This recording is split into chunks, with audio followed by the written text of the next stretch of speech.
All right, guys, I am live. This is the UFC China, UFC Shanghai live preview show brought to you by ShareDog.com. I'm your host. My name is Keith Shillan. We usually call it the Shillan and Duffy Show, but the great Ben Duffy, he is on vacation, his yearly vacation for ShareDog.com. So I am going to be doing these picks because Ben is the guy who edits, does way better. I'm going to do it like I do the recap show. I'm going to do it live. I'm going to try to get to as many comments as possible. We've got 12 fights. The way we do it, we go from the lowest prelim fight all the way up to the main card, or to the main event, I should say. And things will be a little different about this preview show. One, obviously, it's going to be solo, just me. I'm going to do things different than Ben does. One, I'm not going to do the big intros. If you've watched our show before, Ben does these big intros. He's great at it. I'm not that guy, so I'm not going to do these big intros. I'm just going to present the fight, talk about it, and then give my prediction. Secondly, bear with me. Ben is great at pronunciations. I am not. So a lot of times when I'm pronouncing fighters' names, I'm going by whatever Ben says or try to say it as close as he says it. That will be tough for me. I ask that you give me some grace because a lot of international fighters on this card. I'm probably going to say a lot of people's names wrong. It is what it is. Three, the order might be out. I don't know the order. I'm going by our website, going by their order. The order might be wrong right now. Bear with me if the orders are out of whack or something. And then fourth, I normally don't check the betting lines. I still haven't checked the betting lines, but I'll check them kind of live as I go through the fights and break them down. So I'll try to get to many people's predictions. Again, not the best card. It's a China card. I kind of have these tiers where I rank the cards with, obviously, I always say that those kind of like tent peg or the cornerstone, some people call it, pay-per-views, the big ones. Usually you talk about the New York City card, you talk about the International Fight Week, a couple other ones. Those, to me, that's the highest standard. So I hold them to the highest standard. Next is just the rest of the pay-per-view cards. Third would be your CBS cards, where it's a little special or one than just a regular ESPN card. I know Paramount will change things and pay-per-view will change things, but those are the next standard. Then I have Apex cards, and then I got these ones. This is the lowest tier, the cards that kick off at 3 o'clock in the morning. It's all international fighters. For that card, that level of card, this is actually a pretty good one. I'm going to give it like a C. Like they got some pretty big names on it. I actually think they have the wrong fight as the main event. I understand why the fight is Johnny Walker is taking on Mingyang Mingyang. Obviously, he's the great hope from China, the Chinese heavyweight. Light heavyweight. I understand why he would headline card, but based on credentials, it should be former bantamweight champion Aljamain Sterling taking on former featherweight title challenger, multi-time challenger Brian Ortega. Like that's the right. I only fought the title once, right? Or maybe four times. I don't know. But either way, Brian Ortega, who's been many times, has headline cards and everything. So there's Antoine Willis is saying there's rumors that Ortega versus Allen is about to be 5 rounds. Am I missing something? Did that fight get changed? I thought he was fighting Aljamain Sterling. Did something change the last minute? Because if that would really. Oh, Alj. Okay. Oh, it's just a typo. Okay. All right, so it is Alj. Okay, I was gonna have to scramble really quick on the fly doing this live. That's the kind of stuff you get. But all right, let's get right into it. Let's start with the first card. The fight that I have listed first is, again, I'm going to do it right out the box. Probably the hardest fight to pronounce. Diyar Nurgozhay versus Uran Satybaldiev. Again, that is, I'm sorry, guys. I know that, obviously, I know that's not how the fighters are pronounced. Diyar has already fought in the UFC. I probably should have his name a little bit better, but the one thing that stands out to me about I'll start with Diyar again. I'm pronouncing his name wrong. is that he does this weird. He wipes his face constantly. It's super weird. And it's like a tick. It's really annoying. But he's a southpaw. He's pretty plodding. He's very low output striker. Throws a lot of single strikes. I'd say he's a counter striker. Defensively, he moves his head good. He's got good head movement. He slips and rips pretty well. I like that. He's got a great overhand left. He gets inside. He looks for uppercuts inside. He has some power. That's because he really steps into his shots. He has like 6 TKOs. He throws a lot of kicks, a lot of calf kicks. He's got incredible head kick KO off the Contender Series. Though he's open to kicks himself, he doesn't really check leg kicks. He'll sneak in a takedown, but he's definitely not as good a wrestler as the broadcast team will pretend he is. He'll catch a kick to get to the fight to the ground too. I say it's pretty decent takedown defense, but he only has 2 submission wins on his record. Now, Uran is small. Like, he's smaller for the weight class. He is a good athlete though. He's got some good footwork. He's got nice volume in his hands. He's got some quick hands. He throws straight shots down the pike. Not much of an offensive wrestler. Not much of a defensive wrestler. I've had the times he has kind of gotten grappling exchanges. Because he's undersized, he can kind of get out muscled in the clinch. So, starter off the bat, I said it's a pretty good card. This is the exception. I'm not high on either guy. I'm going to go pick. Man, I'm really on the fence because, like I said, I don't think either guy's that good. I'm going to go with Diyar by decision due to the fact that he can land some takedowns if I just bagged his wrestling. That said, I honestly feel like I don't have a good read on these guys. So I'm not confident in my pick, but give me Diyar by decision. Let's check the odds. I'll read some over on the eye twitches. If you're talking about the wiping thing he does, I'll go like over 50. It's really annoying. Shooter McGavin is going the opposite. He's going Uran by submission. Joseph is saying Uran lost to Badai basically because of size. And honestly, Martin Badai is not a bad fighter either. But let's go to the odds. And I'm sorry, I don't really do this. I'll check. Uran is negative 175, so I'm going with the underdog right off the bat. Diyar is plus 150.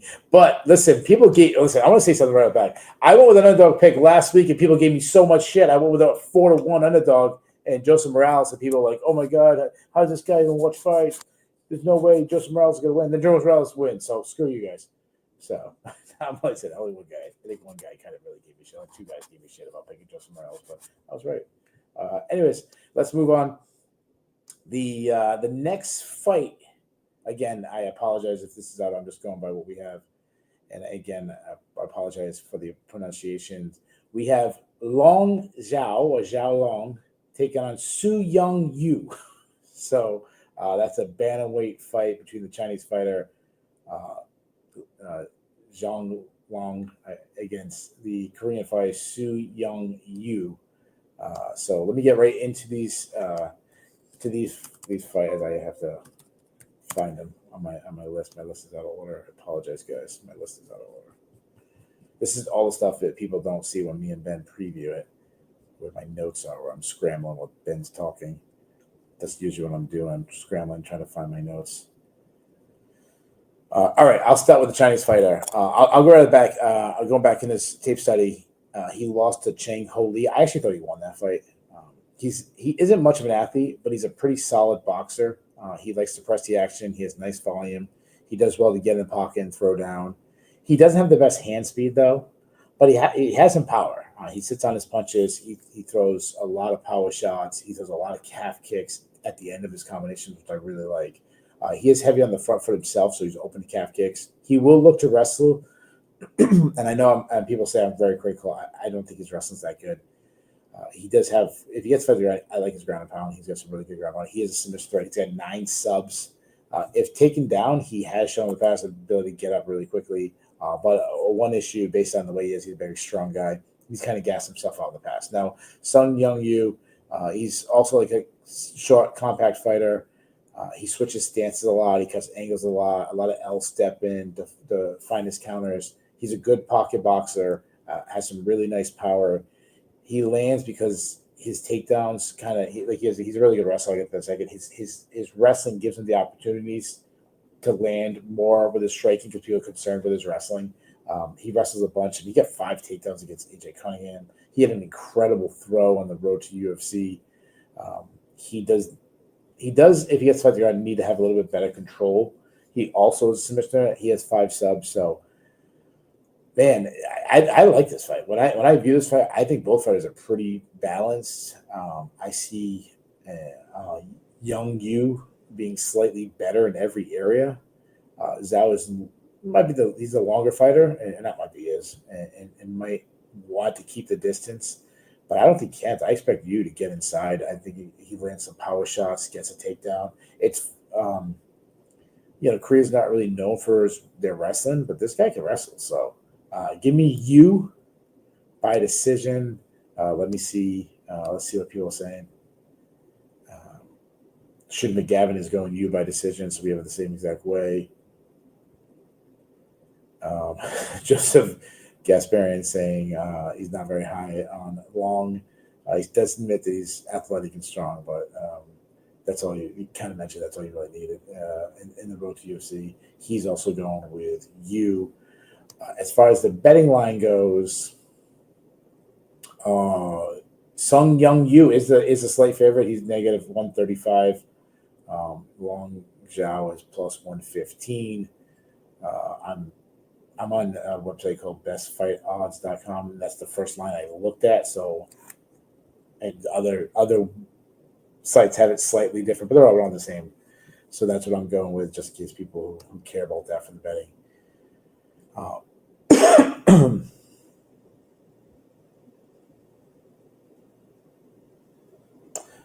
Antoine Willis is asking me to do police work in California. No, I know he's just joking, but I have enough police work of my own. But that's terrible. He said there's a searching for a 7-month-old apparently went missing in some city I never heard of in California. People think the parents did something to the baby. That's terrible. We had a similar, not missing, but a similar case here. But the city I work in, and those are the hardest cases to go to. So hopefully, prayers for that baby. Anyways, we got really sidetracked. All right, moving on. The third fight, we have Westin Wilson, the first American on the card, versus Zha. I'm saying that, guys.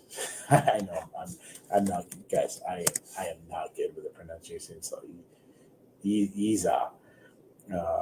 Westin Wilson, he's a southpaw, very karate style to his game. Has decent footwork, but he hangs his hands low. He doesn't have the very best hand speed. He likes some spinning attacks. He lacks head movement, and that's really dangerous the way he fights. He was quickly knocked out by Gene Silva, but honestly, Gene Silva was a special fighter. You have to worry about his chin after some of the shots he ate from Joe Anderson Brito. He wants to wrestle, but he's a terrible wrestler. He is a good grappler, though. If he can get the fighter, he's a jiu-jitsu style guy. He gets fights around. He has 11 submissions on his record. To me, it's really his only avenue for victory in the UFC. He subs off his back. Because of that, he put himself in position to get blasted and go back to Joe Anderson Brito fight. He was looking for submission. Brito just pounded him out because of it. But he's still pretty good on the back. He subbed Jekka Sergei off his back. Zha Yi, I think it's actually how you say it. I think I kind of mixed up the way it's written. The Chinese fighters, it's written left to right, but it's pronounced right to left. So I'm sorry about that. He's a good athlete. He likes to fight out of both stances. He's elusive. He's a very physically strong guy. He's a good boxer. Fights out of very traditional high guard defense. I like his boxing, nice tight boxing, high volume, throws straight shots down the pike. I love that he switches stances and combinations, so he's always kind of finding different angles. Defensively, he stands a little tall for my liking. He's a good wrestler. He likes body lock takedowns. He likes sweeps. He will shoot from the outside. He is a submission artist himself. He has 10 subs on his record. But the negatives, he can lose position, chasing submission sometimes. Defensively, he's not the best defensive wrestler. He's got some weak takedown defense. But when he's been taken on, he's showed a good ability to get up. as far as prediction goes,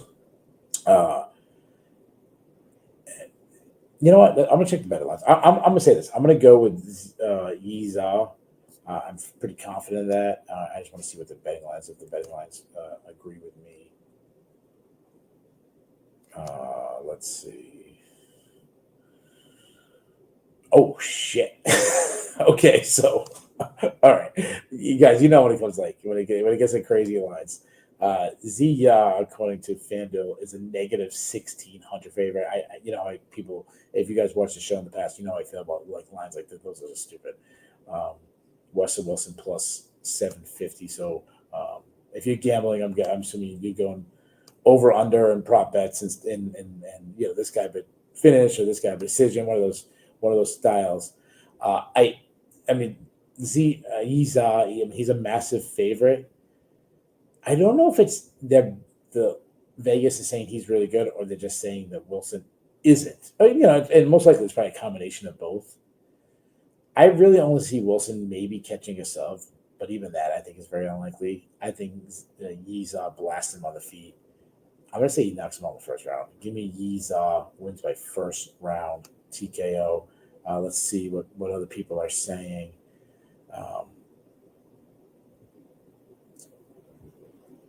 Zha Gavin going Zha by TKO. Antoine taking Zha. No one's going crazy. Going with a big upset in Westin Wilson.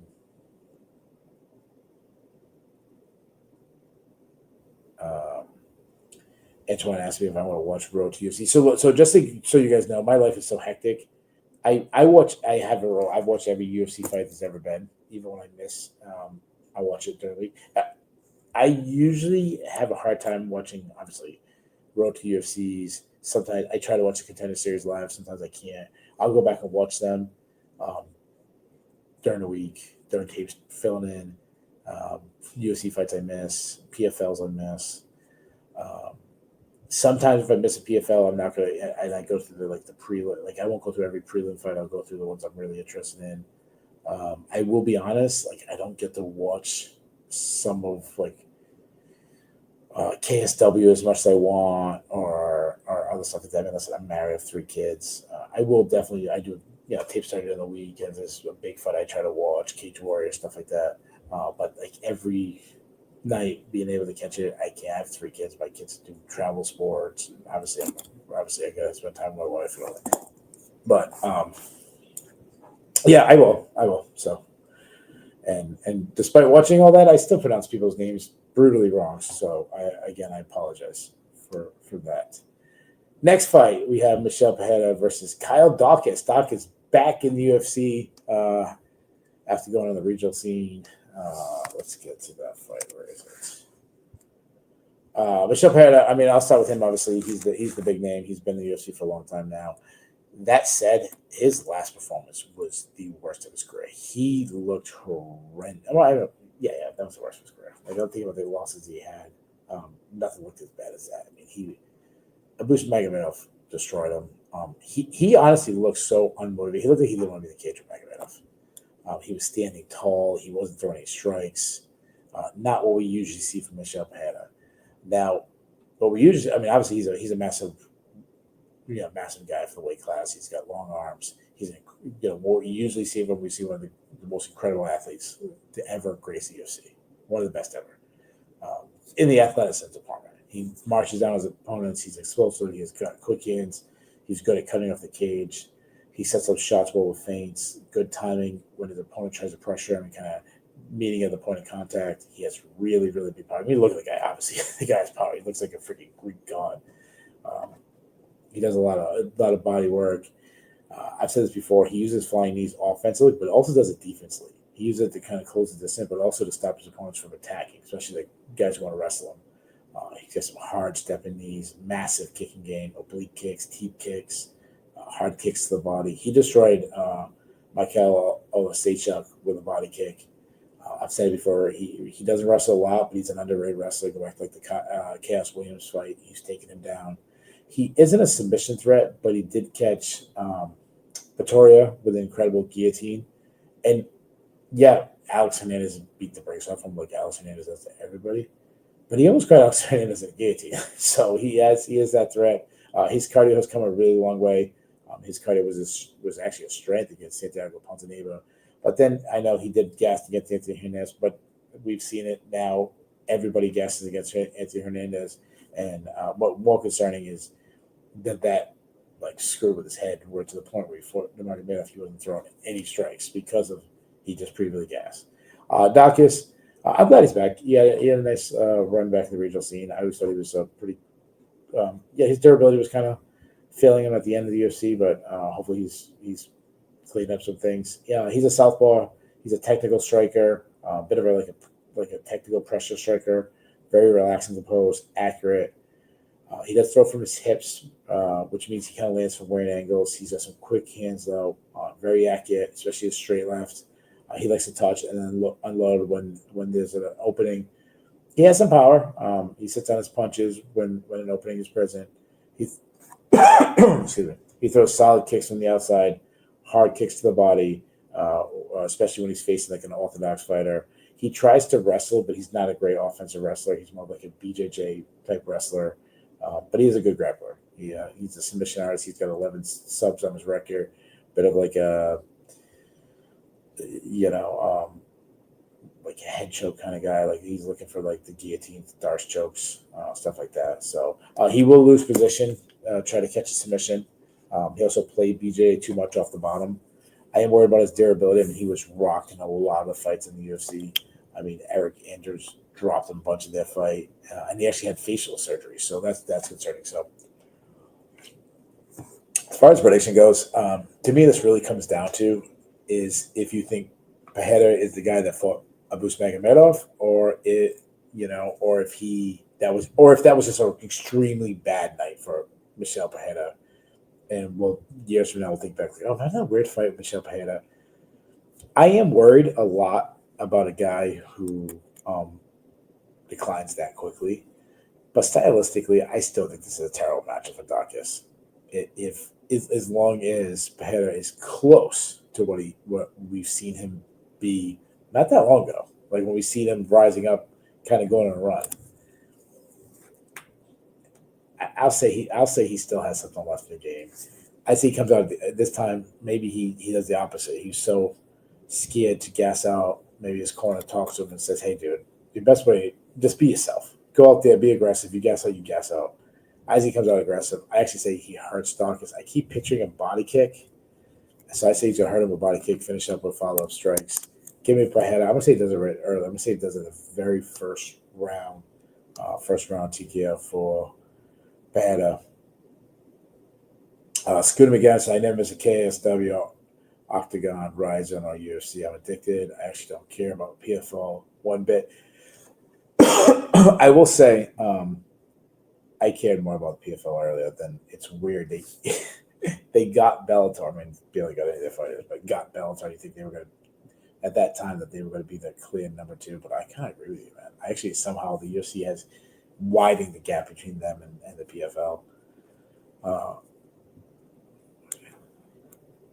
Would I watch an LFA or Cage Titans card? Yeah, I've watched tons of LFA cards.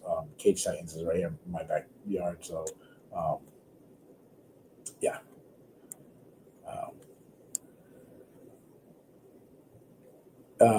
Shoot McGavin is saying he's feeling weird. This weird feeling Daukaus is going to keep the momentum going from a CFFC, which is a really good regional organization, and subheaded by Darce Choke, round 2, and a bloodbath. That'd be kind of cool. Like, it'd be nice for a guy who's kind of been like this regional journeyman to get such a big win in the UFC. I don't root for fights. I really don't. Like people. I think our listeners here get it, but like my casual friends, who are friends who are casual fans. I don't think they would get that I don't really root for fights. I kind of just enjoy watching it and then seeing. I root for what's the most fun thing to talk about, and I think that'd be kind of fun to talk about. But also, Pereira like doing a backflip and knocking him out would also be fun too. So, let's move on. The next fight we have is Austin Hubbard, American, taking on another Chinese fighter, Rong Zhu, in a lightweight matchup. I'll start with Hubbard. He's been in the UFC for a while. He's big for the weight class, but he's not a very good athlete. I'd say he's a poor athlete. He presses the action to his opponent, and his boxing is decent. Throws some tight combinations. Not a lot of tells, which is good for lower level UFC talent. He has some pop, but he does drop his hands. He keeps his chin too high for my liking. He pulls his head straight back on the center line, which is concerning. He throws a lot of kicks, and I'd say it's probably the best part of his game. Good teep kicks, good calf kicks. I like his stepping knees. I always go back to when he hurt Mark Madsen with one. But he's heavy on his own front foot, which leaves him open for leg kicks. He will look to out-wrestle his opponents, but his wrestling is very so-so, very inconsistent. I mean, he out-wrestled, I've been going back a while ago, but he out-wrestled Kyle Prepoli. He out-wrestled Aaron McKenzie, but then he struggled taking down Alex Hernandez. Now, Alex Hernandez obviously is out on that one himself. If he gets the fight to the ground, he does need to improve his top control. He also doesn't do enough when he's on top. He'll stall for long times. If taken down, he showed a good ability to get up, back up against Mark Madsen. But his submission defense has been an issue. I mean, I was back like the Kurt Hollabaugh. Hollabaugh sold him pretty quickly. I know that was a while ago. But Rong Zhu, he's still only 25. I like that. He has, I think it's over 30 professional fights. He's a solid boxer, very patient striker. When he sees it open, he lands with accuracy. He has good power, and I'm going to say this a lot about the Chinese fighters. They're still not in that power years. I know people get really I know you can get cliche and say a lot of the same things, but it's true. He has 14 TKOs. He's a good kicker. He likes kicks to the body. He also has some good calf kicks. He needs to tuck his chin, something that worries me. I wouldn't call him a wrestler, but he can sneak in a takedown, and he's more of a kind of scramble, funk style, instead of your traditional like Josh Koscheck explodes through the hips type wrestler. He has a bad defensive wrestler though, but he is a submission artist himself. He has 11 subs on his record, but he's been subbed 3 times. So as far as prediction goes, you know what? I'm sorry, I didn't say this earlier. What was the shows you how much I pay attention to the odds? What was the odds on the Michel Pereira? Michel Pereira is a negative 295, so favorite kind of Daukaus plus 220. I think I agree. I think it was Shooter Gavin who went with Shooter went with Daukaus and upset. I kind of agree that I think that line's a little wide. I definitely think Michel Pereira. Now, obviously, I picked him by first round knockout, so I'd say like that. Instead of negative 295, I'd go like negative 195. I think I'd feel like that'd be a little closer instead of plus 220 on Kyle Daukaus. I don't know what the difference would be. Plus 170, I don't know, 160, something like that. I think would be a better range for that. As far as this fight goes, I'll tell you the odds. Rong Zhu is a negative 280 favorite. Austin Hubbard plus 210. So they got Rong Zhu a pretty hefty favorite, and I agree. I think Rong Zhu styles on Hubbard.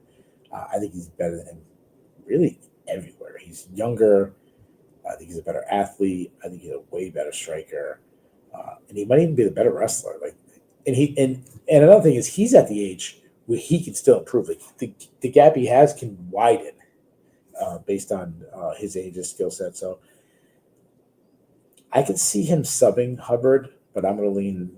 I'm saying Zhu wins by decision. Let's see. It's going to be sorry that said definitely not going to be by decision. So he disagrees with that. He said he's going to do bad things to Hubbard. Round 2 TKO. Standing while out against the cage, kind of like Dave Manet, Phil Baroni style. That's an old school reference, but that'd be cool. That'd be cool. Nothing against Hubbard, but that'd be cool. The next fight.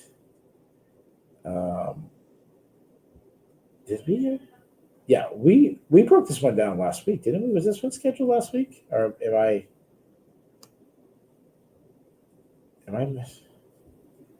No, I didn't even know what friggin' fights I'm sorry, guys. I'm getting old. I had a crazy week. For some reason, I thought, wait. Am I imagining things? Was Charles Johnson Kavanagh? That wasn't scheduled last week, right? No. What the hell am I talking about? I think I had it in my head. I already previewed this fight. Charles Johnson taking on Lonier Kavanagh. Kavanagh, he's a Chinese fighter. Does he train in China? I know he's not Chinese. Like he's British, but he has a connection to China, or was he maybe born in China? Like, somebody help me out. There's some kind of connection to China. I apologize for having this right. Am I way off? Am I imagining he has some kind of connection? But anyways, let's get to this fight. Charles Johnson, obviously, he's a guy who's been in the UFC for a while. He's a solid athlete. He's well rounded. He moves well. He's pretty elusive. He fights out of both stances. He's a kickboxer. He's got some high output. He's a pressure counter striker. He just keeps working the entire 15 minutes. He's shown time and time again. He has this like dog in him where he wears his opponents out by just constantly working. I'd say he's got some fast hands, especially well when he gets inside in the pocket. He does really well in there. He likes uppercuts in there. He's good at slipping and ripping counters. He showed power against Mudaerji and Josh Van. Obviously, the Josh Van knockout has aged extremely well. He attacks the body a lot. I'm not a fan of his defense. He likes shoulder rolls, which people have heard me say 1,000 times. That doesn't look good to the judges. It's also very hard when someone is pressing against you because you kind of allow them to take the space by shoulder rolling. He does have a good kicking game. He likes teep kicks. He'll close the distance himself and tire out his opponent by grinding in the clinch. He wrestles a lot. I like his wrestling though, but he has some technical things he needs to clean up. First of all, he'll shoot from too far away without a setup. He's not a bad defensive wrestler though, and when he's taken down, he's very hard to hold down. He'll even risk giving up his back to get up. Kavanagh, on the other hand, he's a very good athlete, really good striker. Switches stances a lot. He's a former K1 kickboxing. I think he was a champion. Say it, that's whatever. Everyone in kickboxing is a champion, but good volume, fast hands, very explosive. He likes to counter strike. He uses his footwork well to set up angles for his attacks. He works the body. He hits hard. He's a big kicker. He likes push kicks. He likes some hard body kicks. Throws some thumping calf kicks. He also catch a kick to get the fight to the ground, but he by no means is a wrestler. That's definitely game plan number 2, or probably not number 2, probably 10 or 11. And he's shown good takedown defense so far. So let's see. Okay. All right. Shu McGavin said, okay, so he's half Chinese. His mother's from China. Okay, so thank you. I knew there was some kind of connection. Antoine Willis asked, do you think Linnea can crack the rankings by the end of 2026? I'll answer that right now. Right after I give my prediction. Thanks. Frank Vituli also said his mother's Chinese, so thank you for that. This is a really good fight. I know that's kind of always my answer when it comes to flyweight. It is really the most entertaining division. Obviously, it's not the sexiest division. It's not the name division. But as far as entertaining fights, flyweight is always a really fun, really fun division. Johnson's tough to pick against. But both these guys are, because I like both guys. But Johnson is this just classic overachieving, dog. While Kavanagh is this uber skilled prospect. Johnson's a really tough test for anyone due to his pressure, due to his kicking game, due to his underrated wrestling, due to his fight IQ. That said, and Antoine Willis kind of mentioned this about possible Kavanagh being ranked one day. That's how people view him. They view him as a top guy in the division. One of the top guys in the division. I'm picking Kavanagh. I just like his striking too much. I think he lands on Johnson a lot. I think Johnson might get a takedown or two, but I don't think it's going to be enough for the gap in skills in the striking. I'm going to say Kavanagh by decision. To answer Antoine Willis's question, can he get in the top 15? I think you beat. If we're talking about the UFC rankings, I'm not talking about Shirdo rankings. I think beating Johnson probably gets you in the top 15. If not, it's right there on the cusp. So maybe one more win after that, you get yourself in the top 15. As far as the lines go, Kavanagh negative 220 favorite, Johnson plus 160. I like Kavanagh. I think that line's too big. I would pick Kavanagh. Johnson's a dog, man. I wouldn't feel comfortable. If I was betting money on Kavanagh, I wouldn't feel comfortable. I just wouldn't feel comfortable betting against Johnson. Like he seems like a guy that has probably wrecked a lot of people's parlays in the past. So negative 150 for Kavanagh, I think would be more suitable. Negative 140 maybe. Like I think that line's. I think that it's not that I'm not dogging Kavanagh. He's great. It's just Johnson's a tough dude. But we move on. Next fight is another Chinese fighter, Hold on a second. I don't have it up there. Sorry, guys. Maheshate. Hayisaer. I know he doesn't really go by his last name, but Maheshate. Hayisaer. I don't know how to say his last name. I'm sorry, guys. Everyone calls him Maheshate. Taking on Gage Young. Maheshate, another Chinese fighter. Maheshate is a big guy for the weight class. He's only 25, so he can still make big jumps and improvement. He's on the feet. He's a poise striker, good volume. He's accurate. I like his right hand a lot. He has good power. I mean, he knocked Steve Garcia out, and I said before, he still hasn't reached those peak power years. He throws a lot of kicks. He likes teep kicks. He will occasionally push the action and toss out a flying knee or something like that. He's been hurt a lot because some of his defensive issues. He needs to slide his head off the center line more. He also avoid by pressuring back, back on the center line, which is concerning. He also was knocked out by Borjas, so that's concerning. He isn't much of an offensive grappler, and he needs to improve his takedown defense. Gage Young is also only 25. He's a solid striker himself. He likes to fight on both stances. He likes to march down his foe. In his UFC debut, he pressured his opponent, but he had this he was pressuring his opponent, but then still lacked output. Like he was pressuring, but refused to let his hands go. With a really strange performance from what we've seen on the regional scene. I think some of that might have been jitters. He throws a lot of pitter-patter punches without much power. If he gets in the pocket, though, he's a good, solid pocket boxer. That's when he can land some good power shots. And I want to back up to what I said. He throws some pitter-patter, just kind of staying busy in front of your face. That was not his UFC debut. That was the regional scene. His UFC, he pressured and didn't throw for some reason. He does attack the body well. He hits a lot of shots to try to land one of his own. He's kind of a stationary target, a bit of hold your ground type striker. When he's better, probably when he's moving forward. He hated the pressure versus Sal Kid on the Contender Series. He can sneak in a takedown, but when he gets the fight down, he needs to improve his top game. He's also a weaker defensive wrestler, though he has shown he's hard to hold down. So as far as the prediction goes, I think this is an extremely close fight. I've kind of flip-flopped back and forth. I say Maheshate has the power advantage, but I think Young has the wrestling advantage. I have no confidence. I'm going to go with Maheshate to land some of the more powerful shots to win a close decision. Give me Maheshate. I'll say he does it by split decision.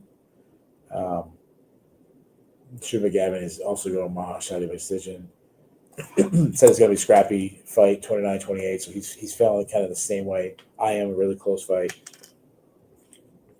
I think me and Shooter have been on the same page and a lot of fights so far. I know we had a couple differences, but so far pretty close. I think Shooter's got some good reads on a lot of fights. Even once he disagrees with me, Rob, I'm not. He probably has a better read than I have. Let's go to the next fight. The next fight is, guys, bear with me. I'm going to really butcher this name. Kiefer Crosbie taking on Taiyilake Nueraji. Again, I'm sorry. I know I mentioned the China fighter's name. I'm sorry about that, guys. Kiefer Crosbie. We know who he is. We've seen him fight a bunch of times. He's a minus athlete. He's a kickboxer. He likes to switch stances a lot. He gets in the pocket. He attacks the body a lot. Throws hard. I'd say he has some plus power. He has bad defense, though. He makes a mistake of backing straight up on the center line. He hated the pressure from Taiyilake. He doesn't check leg kicks. He's been hurt a lot.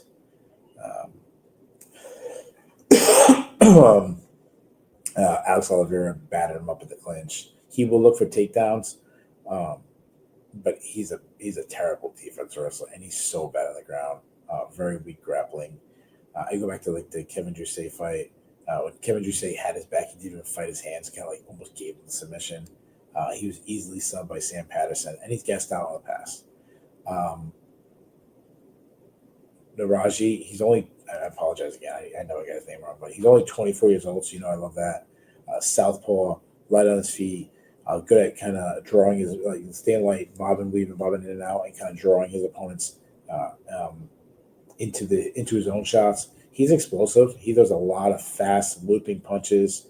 I've said kind of like how Fedor used to do, where they look wild, but they're accurate, they're quick. Very good at wrapping his punches around his opponent's defense. He can get wild and overthrow, and he will load up a lot and try to end the fight with every blow. But if he connects, this dude has really big power. He's got 10 wins by TKO already. I think 10 out of 11 wins by TKO. And a few of them have been like brutal face-planting knockouts. When he gets into close range, he looks for slicing elbows. He looks for stepping knees. I love that. Both those techniques in close. Not much of an offensive wrestler. The times he has gotten takedowns from body locks, from trip takedowns. If he gets fights together, he doesn't need to improve his top control. But if he can get you pinned against the cage, hard ground and pound on top. And he's shown solid takedown defense so far. So Nueraji is wild, but he's only 24, so he can clean that up. He's got good speed, killer power. I say he has a dynamic UFC debut in his home country. I think he blasts Crosbie. Give me the Chinese fighter to win by first round TKO and continue. You know what? Let's see.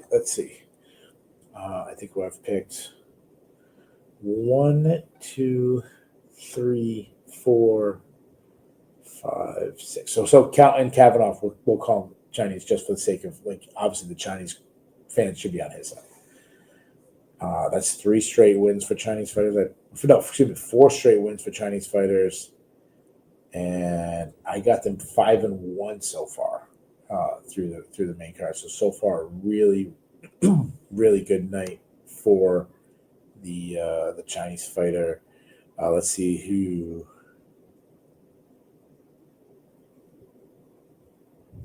Right. So Shub McGavin says that he has fought a couple MMA smokers and looking to make his heavyweight amateur debut October, November down here in Texas. That's awesome, dude. Good luck to you, man. Let us know, dude. And if you get a video, especially if you win, me and Ben will share it out. We'll just make sure you message me, hit me up on Twitter, private message me or something, or just remind me. At least remind me when you're having a fight, and I'll make sure we say it live. Wish you luck on the preview show. Tell me where in Texas, because obviously Ben lives in Texas.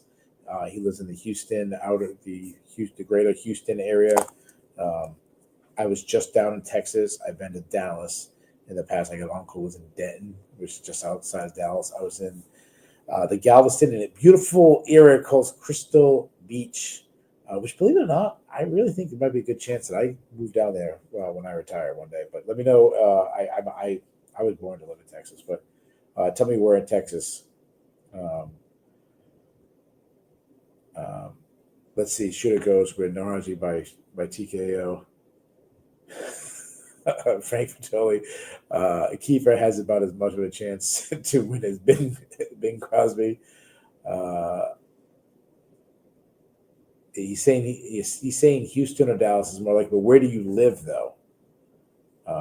Where do you live? And you live in one of those major cities, but Houston. I'm assuming a lot of the cards are probably in Houston and Dallas, maybe assuming Austin or some other places. As far as the odds for this one, I'm assuming, yeah. Nueraji's a negative 430 favorite. Kiefer Crosbie is plus 3. Being that it's his debut, I wouldn't go as big as 430, but not much different. Maybe negative 350, negative 370. Like I'm pretty confident in Nueraji. He's got to clean some things up, but he looks like he's a promising guy to watch. Next fight, Mudaerji taking on Kevin Borjas. I think this is one of the best fights of the card. Mudaerji, southpaw, plus athlete. He kind of has like this taekwondo style. He moves a lot. Long range striker. He's a good striker. He's kind of like an in and out fighter. He wants to stand the outside, blitz in forward, land, get out. He also like counter strike. Yeah, he's pretty good at that. Fast hands, nice snap on his shots. Works behind a crisp jab. His straight left could not miss against Match now. Some of that has to talk about what Westin now was. He's good at beating his opponents to the point of contact, so he's quick. He's got good power. He knocked Malcolm Gordon out bad. Throws a lot of kicks, good body kicks, kind of kicks to all areas. He loves like the Stephen Thompson style hook kick. He can close the distance and grind in the clinch. He lands some beautiful elbows against Matt Schnell in the clinch. Good at like framing, using those small spaces to land good shots. He's not a great wrestler, but he can hit a takedown or two. I'd say his takedown defense has been inconsistent. Sometimes I put it as like good. Next one I said, wow, it's bad. So I'm not really sure. He is hard to hold down if you get him down, though. If he's on top, good ground and pound. You have to worry about his submission defense. He's been subbed 5 times. Against Snell, against Tim Elliott's another guy who subbed him. But he almost caught Charles Johnson in a triangle choke. He almost caught Charles Johnson in a Darce choke. Borjas is a high volume striker. He's constantly on the gas, pressing his opponents, which is why he hated the pressure back from Josh Van again. A fight. Josh Van is the fucking man. But Borjas showed his composure going into enemy territory against Lazy Rodriguez and beating him up.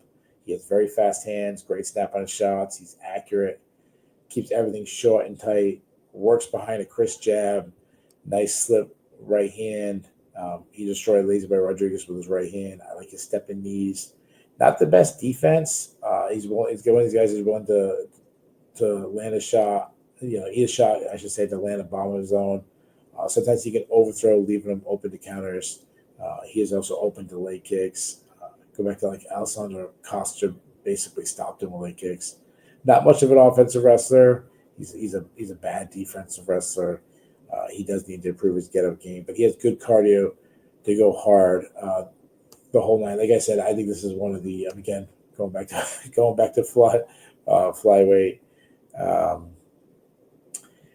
As far as predictions go, I have really flip-flop. And that's because I like both these guys. I think if Borjas was a bigger threat on the ground, I would lean him. But I think Mudaerji is probably the better defensively sound striker. The output is probably better for Borjas. I really wanted. Man, I am so on the fence in this one. I will go with Mudaerji. I want to see it so close. I think both guys are going to have their moments. Give me Mudaerji by split decision and in a really, really, really close fight. Let me go to the odds. The odds. Mudaerji is negative 162. Borjas 126. I think that line's too big. I think it should be like Mudaerji negative 105. Borjas plus 105. I think it's a super close fight. But Gavin says he's a bit fluid. But Mudaerji is a bit more fluid on the feet, and Borjas has more volume. I think that's a really good way to say it. I agree with that. He's definitely. I think Mudaerji is a more defensively sounded fighter. McGavin says he lives in South Fort Worth. Well, I don't know how long you've been. I don't know if you ever. I know you've watched the show before. I've been to Fort Worth a couple times because like I said, my uncle, who I'm extremely close with, my uncle, probably like my closest family member. He lives in Denton, and that's not far from Fort Worth. I don't know if you're familiar with Denton, but I love, I mean, I've only been to like the touristy places. I've been to the stockyards and I went to the bull riding show and rode the mechanical bull and did all the touristy things. Uh, but yeah, I love Fort Worth. So let me know. I don't know. Like, I just think my uncle drove there. My aunt, my uncle, the two of the best people I know. They, I don't know. Where's the Stockyards? Is that in South Fort Worth? Is that north? Is there like, I don't know, but let me know where that is. He said I've been to Denton several times and done work there. I got my first tattoo there. So Devin Barlow, hey, PA wrestling here, nice. That's like the mecca of American wrestling. My name's Dev, and I just wanted to say, Keith, Rhode Island wrestling is not quite PA level. No argument there. But I think you're extremely intelligent in the fight game. Thank you, my man. I appreciate you. Yeah. PA is the mecca. We have a lot of. So my son is in a very competitive. For Rhode Island, probably the top Rhode Island team and one of the top ones in New England. His team, but he's still in a younger age. So and he hasn't really 100% committed to wrestling. Like he's got interest. I'm probably more committed than he is, but I'd like to get out there, let him get face the hammers of Pennsylvania. But a lot of the older kids, the high schoolers, the junior high kids, they travel out to Pennsylvania a lot and face some hammers out in Pennsylvania. So yeah, you're absolutely right. Pennsylvania is where it's at. Frank, back to the fights. Frank Vitali saying Sue's length will make it difficult for Borjas to get into his range. I think it's fair. Yeah, definitely fair.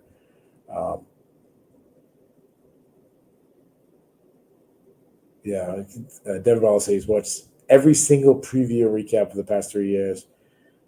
So thank you very much for that, man. I appreciate that. Me and Ben knew when we did this. I'll give you some. Well, we've probably said this before, but when me and Ben did the show, we both knew that this wasn't going to be this wasn't going to be Ariel Helwani type show. I mean, actually, that's probably not a fair comparison because he does like a 3-hour show too, but it wasn't going to be huge preview numbers because of the way we do it. We do a 2-hour show. This is obviously a different one than we usually do, but we're a niche. We're for the most hardcores, the people who want to break down Mudaerji fights, for 15 minutes. So we don't have the biggest numbers. We know that. But I will say this, we have the best listeners. Like, the listeners of our show are committed. We have people like Devon Barlow, and I apologize, I think I was calling you Devin. Devon Barlow, who've been watching for 3 years. Like, you're fucking awesome, dude. Thanks so much, brother. And yeah, so you guys are awesome. You can quiz us to see who really is OG or not. Also, make sure you still include story time. Okay, thanks, my man. Let's do this real quick. Put in the chat when you started watching anime. And honestly, I'll tell you that right now. There used to be a time I remember like being in the shirt off forums. Oh God, what was it? I don't know, 2005 or something. When whatever Tough kind of took off, 2004, 2005. And it was like a negative. You came in the Tough. Oh, you're a newbie. Oh, you only know Randy Couture because he's the coach of Tough. You didn't know Randy Couture when he was fighting, Maurice Smith for the title and stuff like that. I'll never be that guy. I'll never be the guy saying, "Oh, you started at UFC 300, that you can't be hardcore. You're a cat." I'll never be that guy. Like, I want more people to watch fights. I want people. At one time, we all were casuals, and I know no one here is the casual, but at one time we were casuals. So the more people that watch MMA and like MMA and become hardcore fans of MMA, the cooler it is. It's good, And sometimes if you started in MMA, say like Conor McGregor era, what if some people like who've been around as long as me, I started watching UFC 6 and look down at those type of people. Not me. What a fucking time to become a fan. Like, what a time to become a fan if you started during the Conor McGregor rise. When he I don't know, say when he beat Chad Mendez. That's your first card. What a card to start. Shane McGavin was saying when Brock Lesnar moved over from WWE. So I'm assuming you were a WWE fan and you wanted to follow Brock Lesnar. They didn't even know what happened when Frank Mir submitted him. Like, yeah, dude, that's freaking awesome, dude. So Shane McGavin said he was he said, cut me some slack. I was just a kid watching WWE. That's how I started. I started as a kid who watched WWE in the 90s. I think that was, I don't know, peak Shawn Michaels, peak Bret Hart maybe, or whoever it was back then. And my Uncle Joe used to tape the pay-per-views on a black box for me so I could watch them the next day. And he saw this thing, this Ultimate Fighting Championship. He's like, my nephew would love that. And he taped it for me. And I started watching it. And, God, how many years ago that was? 20 years ago? No.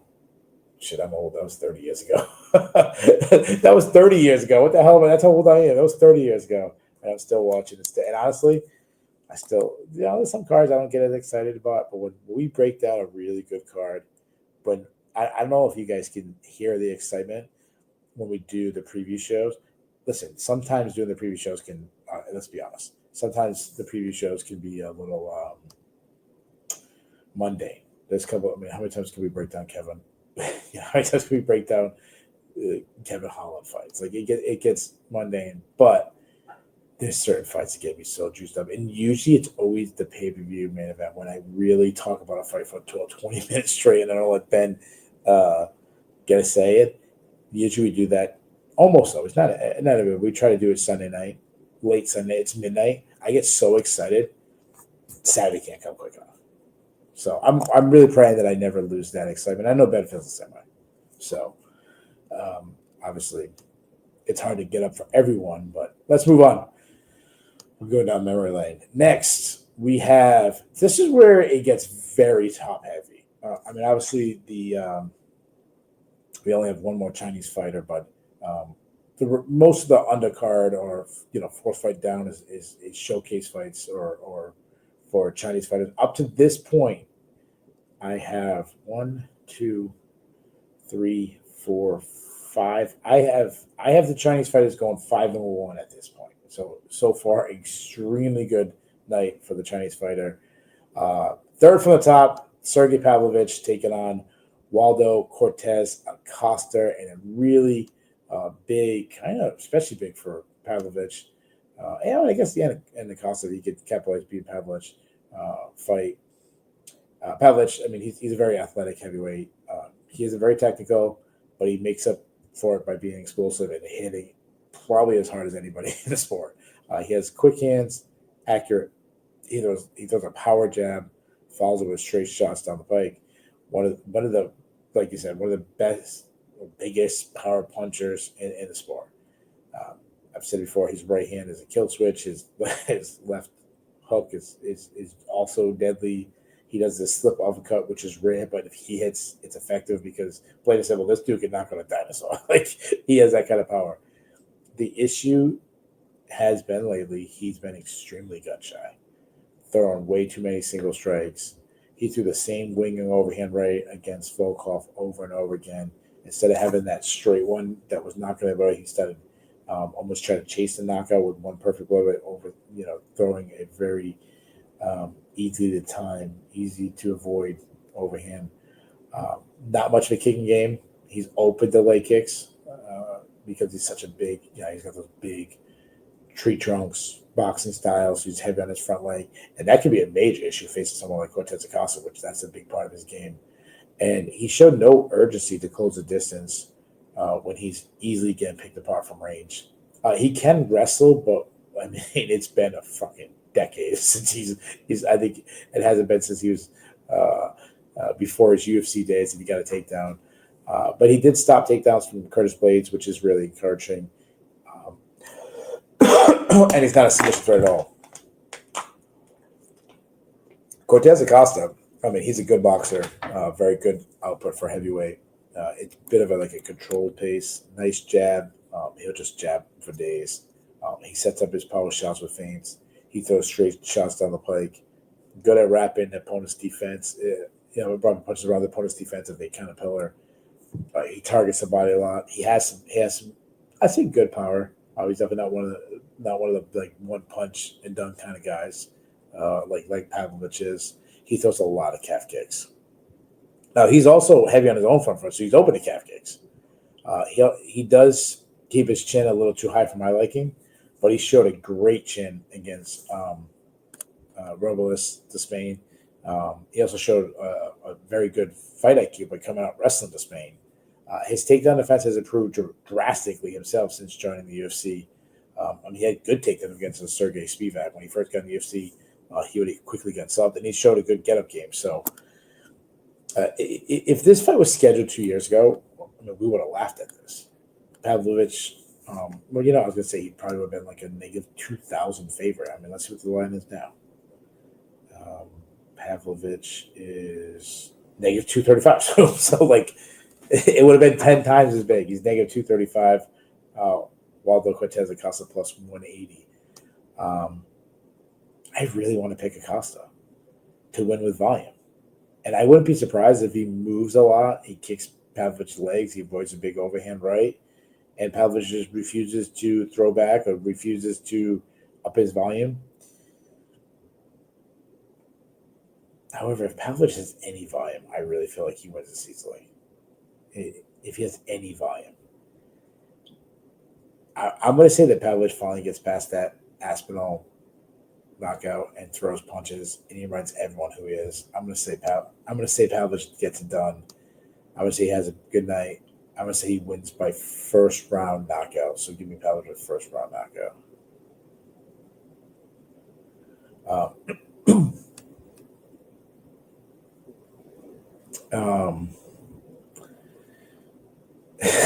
My man, Antoine. Dude, Antoine, I don't mind. So Antoine asks about Brock Lesnar being inducted into the UFC Hall of Fame. I don't mind the Hall of Fame questions. I love listeners being active in the chat. So, will he be in the UFC Hall of Fame? He should be. He's like Shooter McGavin said. He brought Shooter over to become a UFC fan and an MMA fan. And there's probably a shitload of people same thing, saying about Brock Lesnar. The reason why I always kind of shit on the Hall of Fame talk is it's just my view of the Hall of Fame. I think the Hall of Fame should be the most prestigious thing in any sport. And if you go simply by credentials, a UFC champion with a couple title defenses to me wouldn't get in, but the standard now the whole popularity that he brings is one thing, and I think that should be accounted for because a Hall of Fame is supposed to be the story of the sport, and how do you tell the story of sport without Brock? So I kind of like the purist of me say no, he shouldn't get in. The marketing side, the business model guy on the side of it says he should. But you've heard me say this before. I'm gonna say it again. Everybody gets in the UFC Hall of Fame. Like, there is no standard.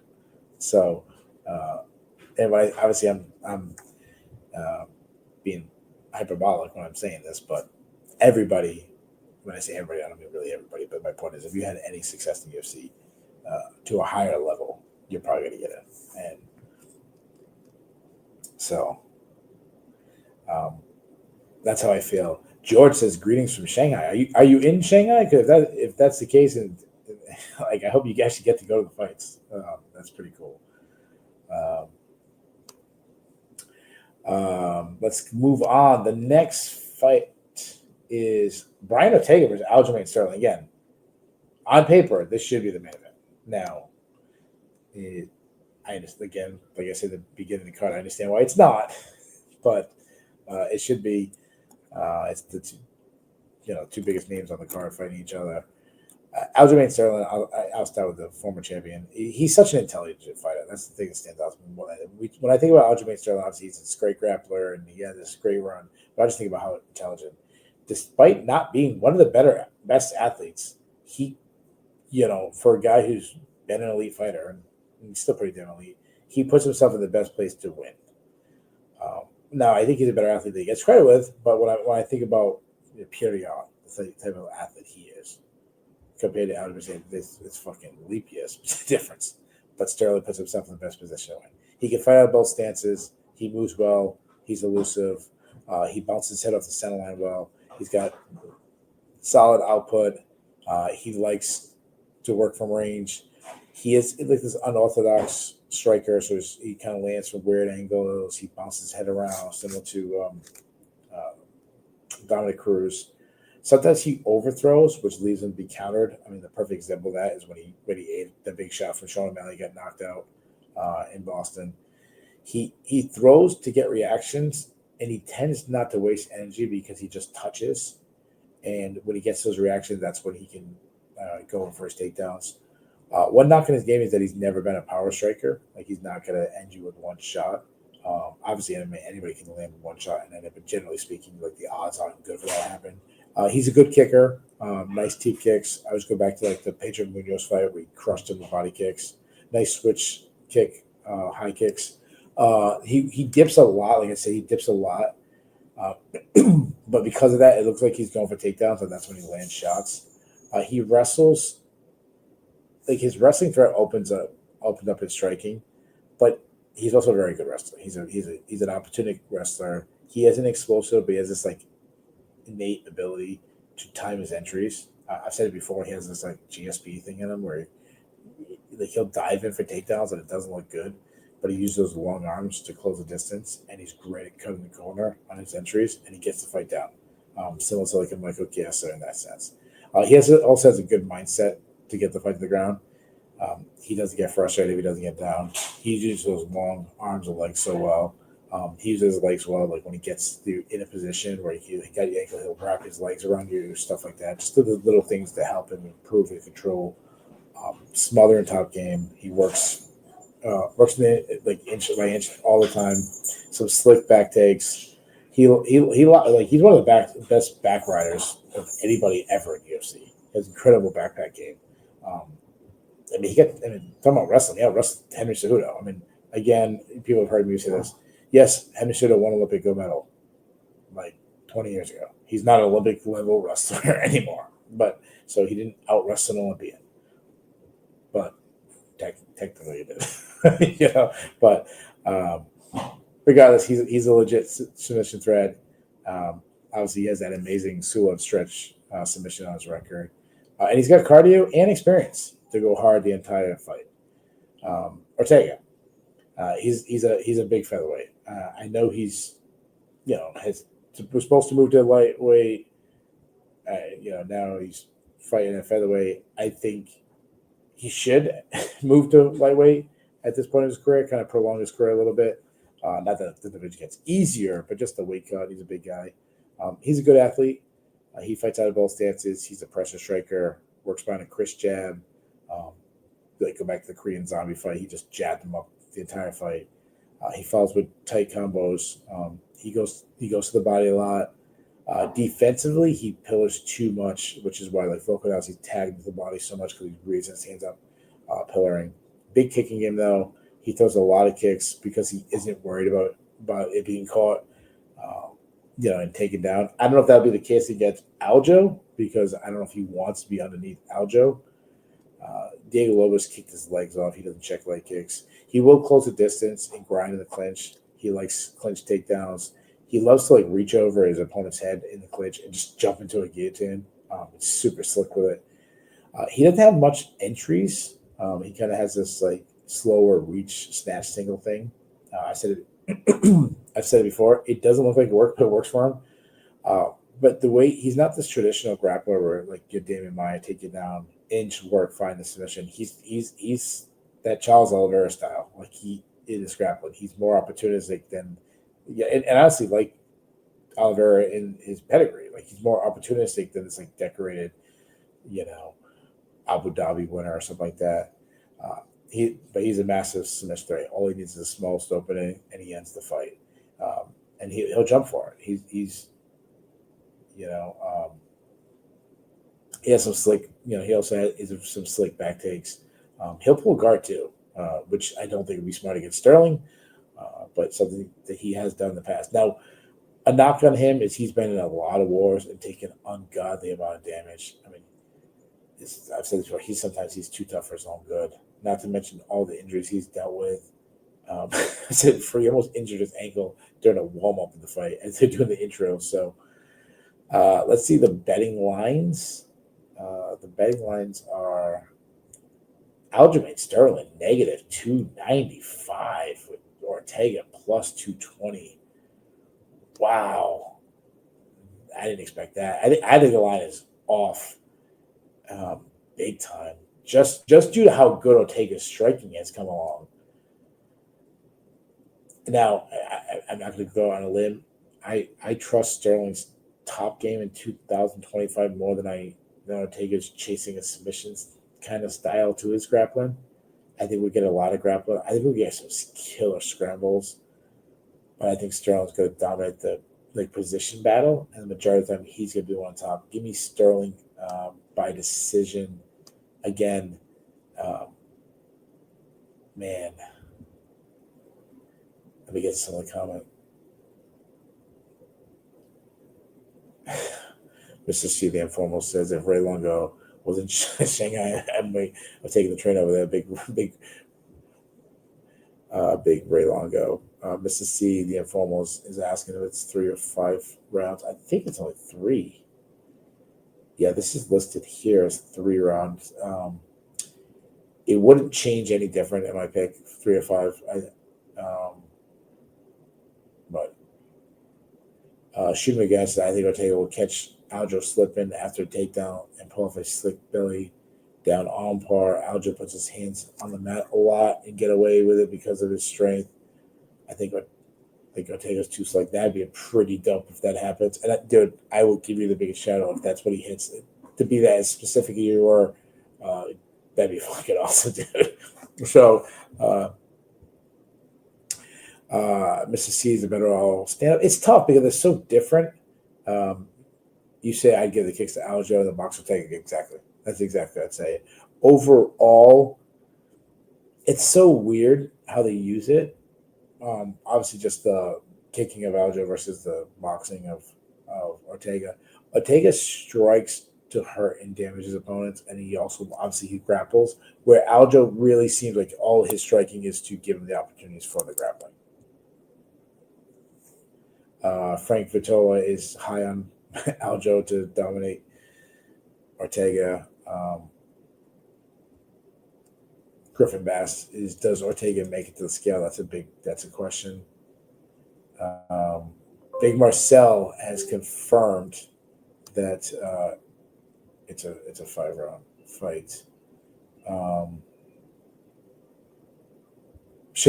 Griffin Bass says, should this be the main event? Yeah, it should be the main event. Guys, I'm an idiot. I didn't charge my laptop because I'm an idiot. So this is what we got to do on the fly. I'm not going to have enough power. Let's see if I have enough power to make it through the minute. Let's see. I'm at 10%. I don't know. I'm sorry, guys. This is the stuff people don't see when we're taping with Ben. I had to take my laptop yesterday at a fantasy football draft. It was an auction draft, and I dominated, guys. I got all the players I wanted. I got Devon Achane and Nico Collins, 14-team league. Who else did I get? Baker Mayfield. Let me plug this in. It's going to take like 10 seconds, guys.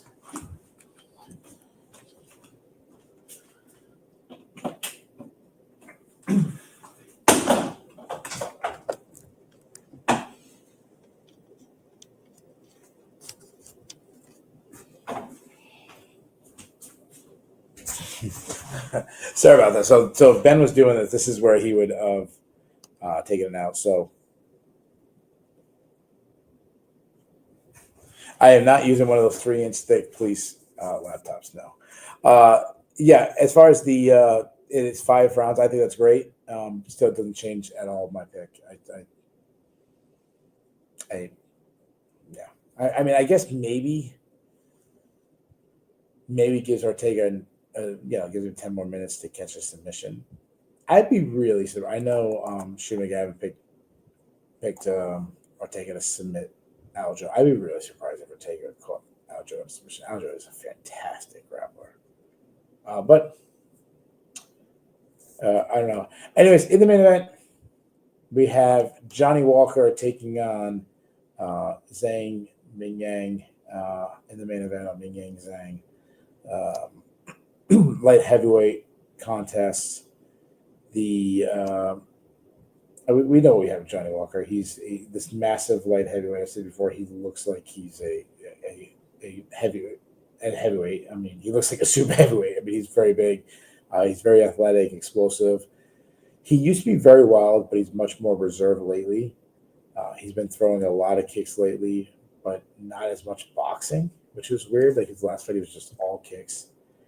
That said, besides throwing kicks, he still kind of struggles to keep his distance. He'll throw out some spinning attacks and some flying attacks, but not like he used to. I think he'd be better if he was this berserker guy. Just go for it. He has really big power when he connects. Defensively, he backs straight up. He doesn't move his head. He isn't much of an offensive wrestler. He's a weak defensive wrestler. I actually like how he stops takedowns because he's not good at stopping takedowns. So if you get his legs, he's just going to Travis Brown elbow you if he can. And you know what? That's better than having a bad takedown offense and just getting taken down. You might as well try to land those shots as you do. Which obviously is effective for someone his size. If he's on top, he has some really mean ground pound. But he's gassed. He's gassed against Nikita Krylov.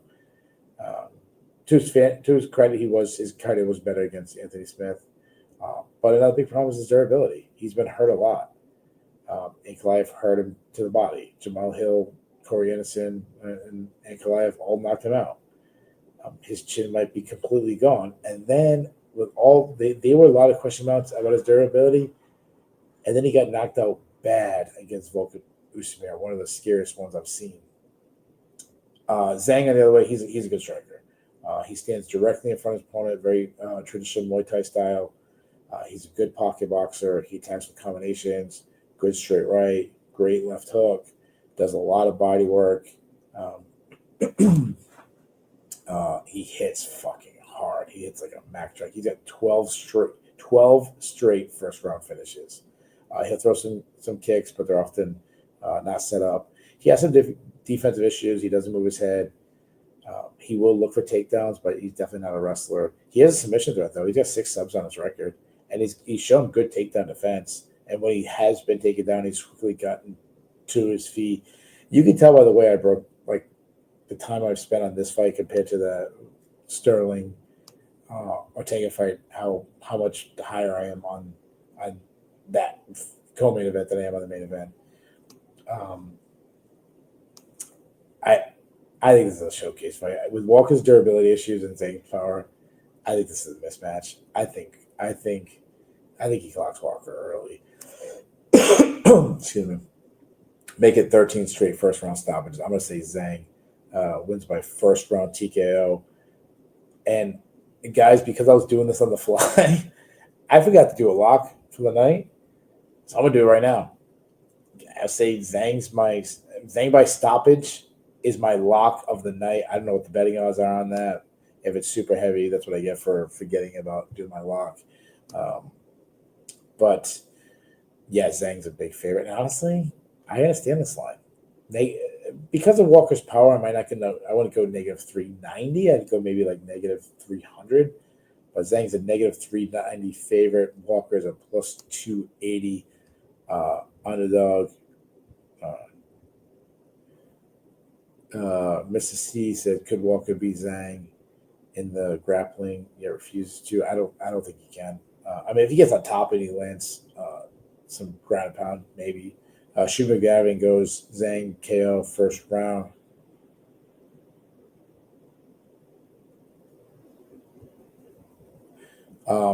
Griffin Bass says, "Why doesn't Song Yadong have a fight? They couldn't find someone for Song to fight and main event this guy." I mean, he might have been injured. I'm not really sure. Griffin Bass suggested Song versus Figgy. That would have been pretty cool to be on this card.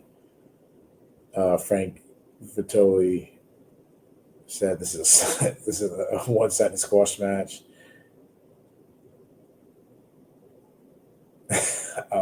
Mr. C said, does Johnny Walker get TKO'd? I thought he only gets KO'd in a hilarious fashion. When I say TKO, KO, I just kind of put them together. So if I say TKO, KO, it could be that kind of thing. Zhang, inside the distance, -300. Yeah, I guess that's my best bet. Knock it -300. I guess there's not a lot of value there, but I already said that's my lock. So give me Zhang. I mean, throw him in. So take that and parlay it with like whoever you're very confident, or how about this for a ride? I'm not going to the lock, but I'll give you a prop one. Even though I picked against one Chinese fighter, how about what would picking all the Chinese fighters to go undefeated? What would that pay out? That'd probably be a fun parlay, especially like George lives in China. I'm assuming he's telling the truth. He lives in China. Why not bet on your countrymen? Bet them all and throw $5. I don't know how much it would pay if they don't pay out, but that'd probably be pretty good parlay. So, anyways, guys, there you have it. There is the official Shillan and Duffy preview show for UFC Shanghai, UFC China, UFC Walker versus Zhang, UFC Zhang versus Walker. As far as a recap show, this card is kicking off at 3 a.m. my time. That's 2 a.m. Ben's time. We haven't even talked about Ben's on vacation, so I really doubt he's doing a recap show. I gotta be honest, guys. I really doubt I'm getting up at 3 a.m. to watch this card. Maybe I will. I will make this. For some reason, if I am up at 3 a.m. watching this card, I will do a live recap show afterwards. I can't promise that. So don't get up early for a recap show. I will watch. Maybe we can do a recap show later. Later on, maybe we can watch it. But after that, I think we have a week off. Right? Am I correct? We have a week off. Am I wrong? Yes, we are. We have a week off because of Labor Day. So happy Labor Day to all those in America. And then after that, we'll be back. UFC Fight Night that's one in France, right? From Paris, France. Nasruddin Imavov versus Kavanagh is headlining it. Headlined by two back-to-back Fight Nights card, Fighting Nerds card. Marissa Rufi take on Benoit Saint Denis in the co-main event. So France versus the Fight Nerds is kind of that card, plus a bunch of obviously European fighters and stuff. So, anyways, there you have it. All 8 Chinese fighters parlays pays $250 to 1. But George is from New Jersey, not from China. But hey, you know what? George do it anyways. So Griffin Bass says plus 615 on FanDuel. So that would actually be even better. So I guess add an Aljo and you get plus 850. I don't know why you would add Aljo in for all the Chinese fighters, but okay. So there you guys have it. We'll be back, most likely be back in a couple weeks. So enjoy the break from the preview and the recap show, and I thank you guys for watching the live show. And tell all your friends, because sometimes when we do the live show, people look for the preview in the normal section. Obviously, this will be in the live section. So, anyways, see you guys. Thank you so much for listening.